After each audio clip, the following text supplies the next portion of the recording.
Hey guys, well, guess what?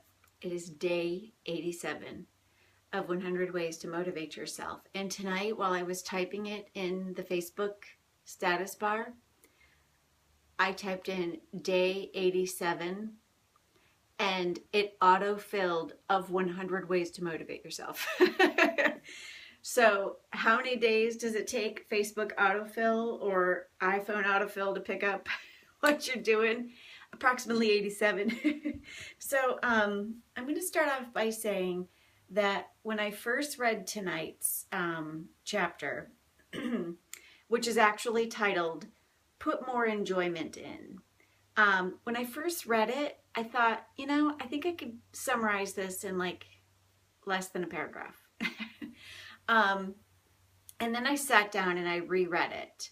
And I thought, gosh, there might be something like deep and profound in this. So I didn't have a minute to do a synopsis like I normally do. So I'm just going to share with you the content as it's written. I do have to say I will be excluding Stephen Chandler references a book by some author whose name is literally the entire alphabet, and I don't know if he's Czechoslovakian or what he is, but I'm not even going to attempt it, okay?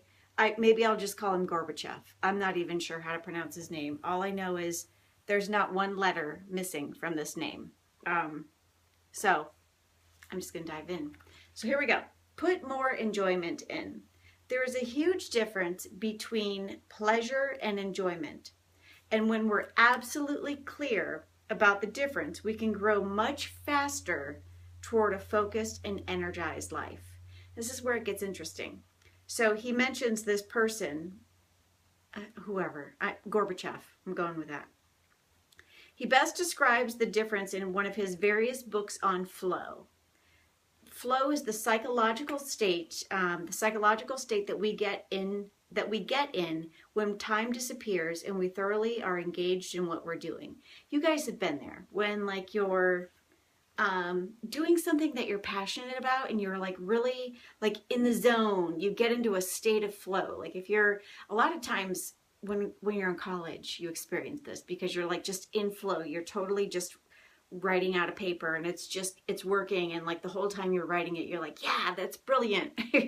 You're typing it. But anyhow, he goes on to say that this same Czechoslovakian author distinguishes what we do for pleasure, routine things such as intimacy, eating and drinking, and etc. When we do these things from he distinguishes what we do for pleasure from what we do for enjoyment. And here's the difference. Enjoyment is much more deeper and profound. Enjoyment always involves the use of a skill and the facing of a challenge. So think about that.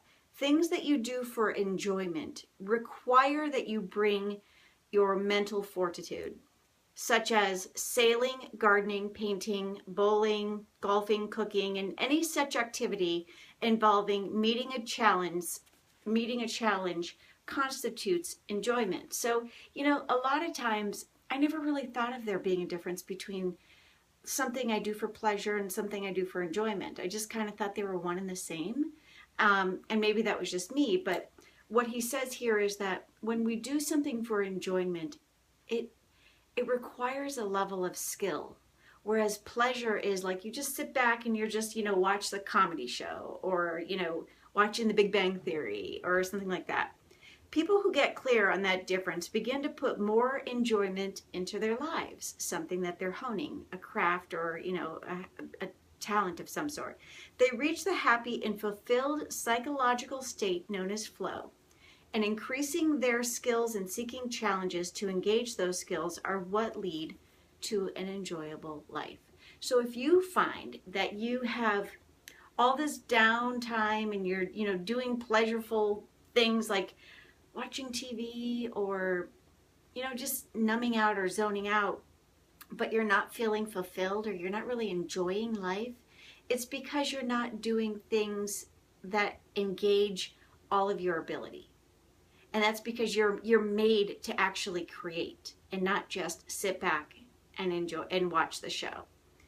There are many stories and accounts about the winners of lotteries who are jubilant when they win, but whose lives descend into a nightmare after acquiring that unearned money.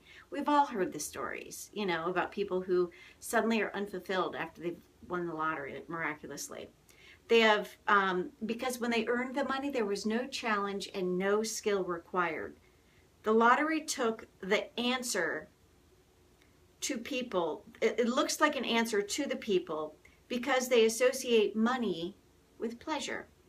But the true enjoyment of money comes in part from the earning of it, which involves skill and challenge. So that's such an interesting concept, you know, if you think about it. And I could talk for days on that one. Watching TV is usually done for pleasure.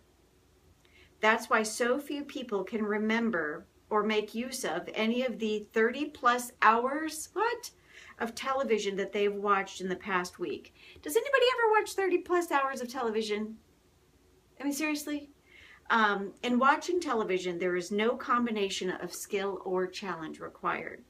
Contrast that dull pleasure hangover that we get from watching television with what happens when we spend the same amount of time preparing for a big Thanksgiving dinner for friends and family and relatives whom we love. And looking back, we remember quite vividly the entire Thanksgiving endeavor. Despite our run-ins, so he's talking about how, you know, in that context, we really enjoy it because it takes a lot of effort and it takes a lot out of us, but it has deeper meaning. And the reward is not only in the end result, but the reward is in the effort that you put into it and getting into that state of flow. He goes on to talk now about Martha Stewart. I mean, he's talking about Martha Stewart. And he said that she personified the mastery of the concept of small enjoyments. Her magazine and television programs celebrated cooking, gardening, and home entertaining skills. Her own contagious enthusiasm for the things that she enjoyed made her. In my opinion, one of the era's true heroes of optimism was Martha Stewart. That's insightful. I never looked at it that way. If you're feeling like you have forgotten how to enjoy your own home, your own yard, or your own kitchen, you might buy one of her books and allow her optimism to inspire you. That's interesting. You can increase your own self-motivation by learning to be able to be more aware of the profound difference between enjoyment and mere pleasure. So enjoyment is when you have to show up and you actually have to participate in life. Whereas pleasure is like you're just sitting back being entertained by the jester. And, you know, think about it. One of them is just kind of being a participant, and the other one is just kind of being a wallflower. Which one do you want to be and how do you want to show up? And then not only that, but what's the story you want to tell and how do you want to be richer because of that experience? So it's interesting. Like I said, I could have summarized it in a paragraph, but I didn't want to shortchange anybody in case this was something that spoke to you. So there you go. Day number 88 is tomorrow and it's called Keep Walking. I hope it's a little bit more exciting than 87. So there you go. Have a good night, everyone. Bye.